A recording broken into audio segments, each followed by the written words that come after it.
Туреччина, член НАТО, хоче приєднатися до очолюваної Китаєм ШОС як повноцінний учасник, заявив президент Реджеп Таїп Ердоган після участі в саміті ШОС у Казахстані. Президент Туреччини висловив зацікавленість у приєднанні до очолюваної Китаєм ШОС. Ердоган також заявив, що може зустрітися з президентом Сирії Асадом. Ми хочемо далі розвивати наші відносини з Росією і Китаєм в рамках Шанхайської організації співробітництва. Ми вважаємо, що вони повинні прийняти нас не просто як партнера по діалогу, а як члена, як і інших, сказав Ердоган згідно з протоколом його інтерв'ю групі журналістів, як повідомляє телеканал НТВ. Він сказав, що членство може зайняти деякий час. Ердоган, який вперше висловив зацікавленість у тому, щоб Туреччина стала першим членом НАТО і приєдналася до ШОС у 2022 році, намагається збалансувати розбудову нових економічних партнерств зі Сходом і водночас зміцнити оборонні, безпекові, торговельні та енергетичні зв'язки зі своїми західними союзниками. Нещодавно Туреччина також звернулася до клубу найбільших країн, що розвиваються – БРІКС, що є ознакою зростаючого розчарування відсутністю прогресу в переговорах про вступ до Європейського Союзу. Розчарування Туреччини в переговорах з ЄС спонукає її звернутися до БРІКС. Ну, Ердоган, звісно, такий цікавий. Він хоче і тут, і там, і щоб все у нього було добре, але Туреччина має певні економічні проблеми. Це таке слабе місце, яке може бути використане для того, аби Туреччину, ну, скажімо так, повернути на правильний курс, бо я нагадаю, що вони не знаходяться в Європейському Союзі, але вони знаходяться як член Альянсу НАТО.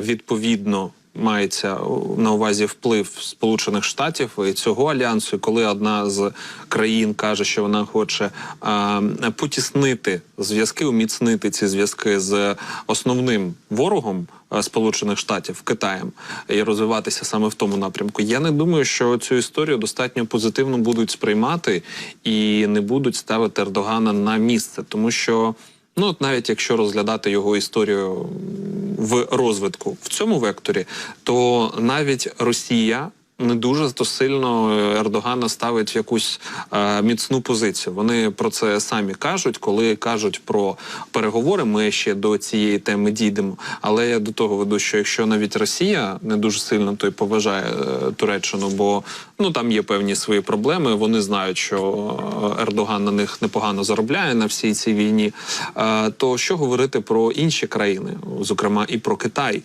Але, знову ж таки, економічна вигода руйнує будь-які такі перестороги. Якщо Китаю буде вигідно це співробітництво, а точки дотику 100% будуть знайдені, то, звісно, такий розвиток може бути.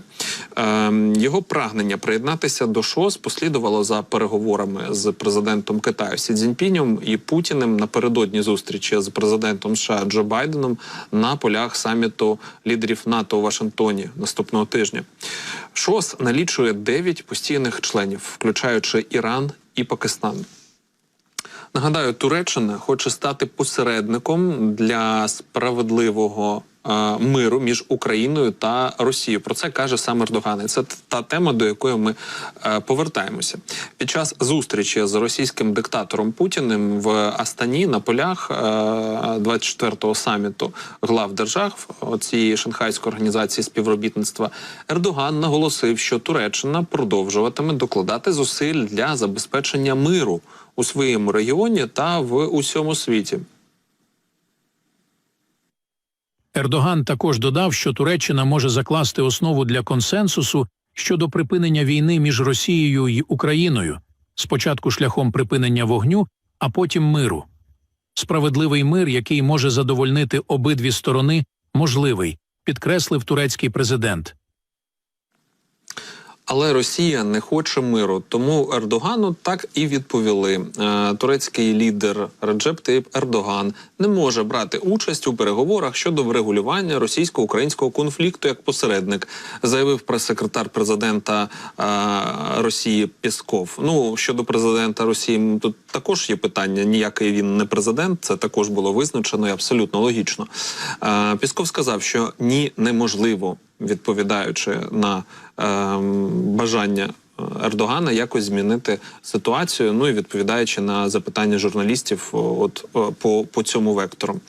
І виходить цікава історія, де стамбульські домовленості, як їх називає Путін, про які говорить Росія, начебто можуть бути основою миру, або тим, що вони називають миром. Але Ердоган при цьому не може бути посередником врегулювання.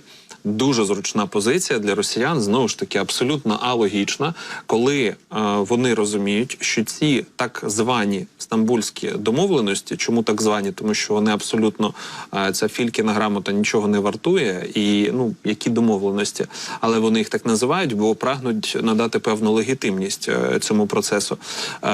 Вони їм вигідні. Все, що там написано, це їх рожева мрія, яку вони дуже сильно хочуть і прагнуть, і відповідно, як вони можуть відмовитися від такої мрії.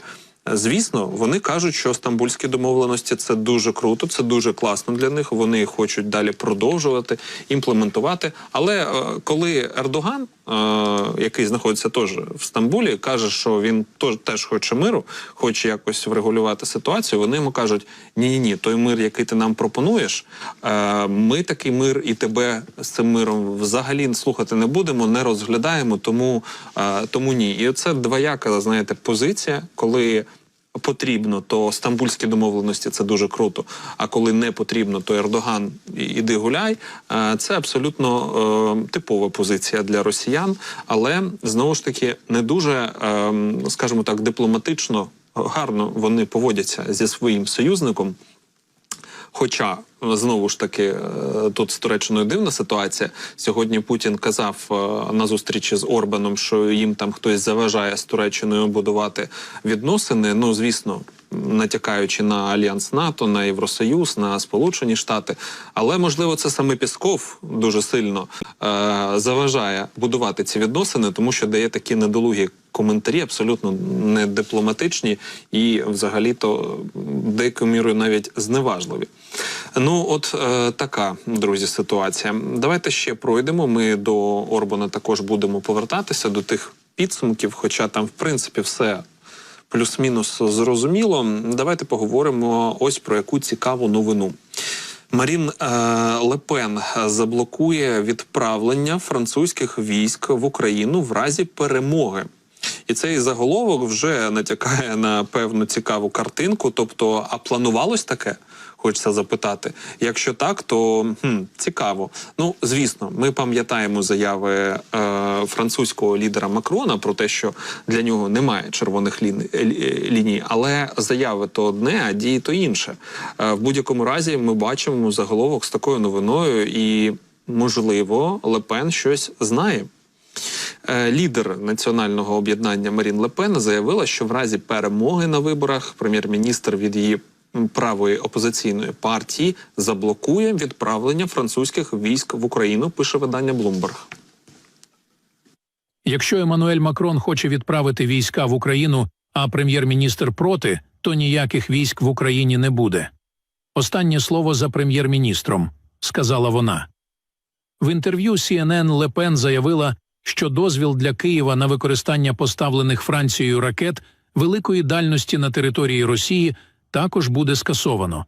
За її словами, єдина червона лінія щодо України – запобігання перетворенню Франції на співучасника конфлікту за допомогою використання французьких ракет великої дальності проти цілей на російській території. Опитування показують, що національне об'єднання, партія Ле Пен, матиме найбільшу частку з 577 місць у Національній асамблеї. Незважаючи на те, що партія не матиме абсолютної більшості, Макрон, ймовірно, надасть їм шанс обрати наступного прем'єр-міністра країни, яким, як очікується, стане молодий протеже Ле Пен Жордан Барделла. Ле Пен і Макрон рідко сходяться в поглядах, зазначає CNN. Президент Франції був одним із перших, хто публічно дозволив Україні завдавати ударів по цілях на території Росії з використанням західної зброї. Цей крок підготував ґрунт для аналогічного дозволу Вашингтона, що дозволило Збройним силам України працювати по ворожих базах, які використовували для підготовки атак на Україну. Нагадаю, що у МЗС Росії підтримали Ле Пен на виборах у Франції. Вона назвала це втручанням. Міністерство закордонних справ РФ оприлюднило в соцмережі Twitter фотографію усміхненої Марін Ле Пен.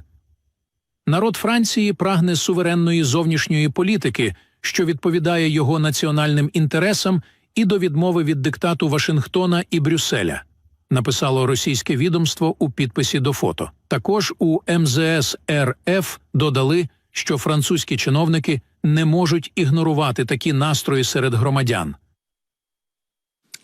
Ультраправий французький політик, яка відома своєю проросійською позицією, несподівано розкритикувала таку підтримку з боку МЗС країни-агресора.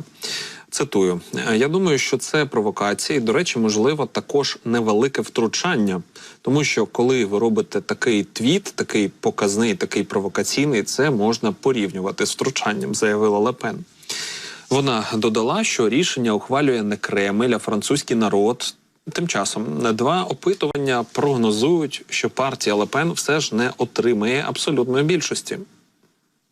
Результати найновіших двох опитувань у Франції прогнозують, що правопопулістське національне об'єднання все ж не отримає абсолютної більшості у Національній асамблеї. Нацоб'єднання і їхні соратники можуть отримати від 200 до 230 мандатів.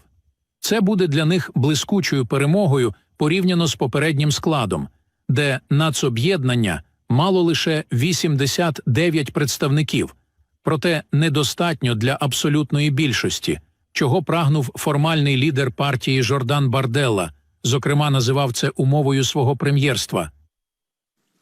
Альянс лівих партій та інші ліві, які йдуть окремо, можуть здобути від 165 до 190 мандатів, дещо більше, ніж на попередніх виборах.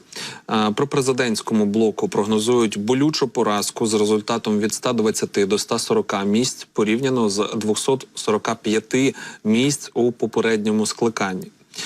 Праві республіканці та інші праві можуть отримати від 35 до 50 мандатів. Нагадаємо, правопопулістське національне об'єднання та їхні соратники набрали понад 33% голосів у першому турі дострокових парламентських виборів у Франції 30 червня. Явка на цих виборах досягла рекордного показника 69%.